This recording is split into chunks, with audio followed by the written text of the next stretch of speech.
და ასე შემდეგ. კუდრეთს გვისაფლავებს რა, ავადმყოფებს წითელი ჯვარი გაქვს და ასე შემდეგ, ვითომ შენზე ზრუნავს და სინამდვილეში ეს იძღები.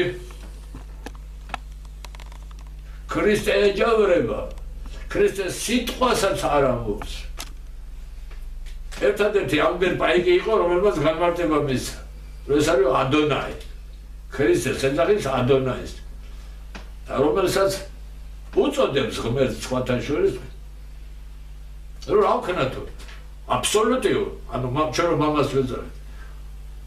ორ სახოვანი მასში არისო.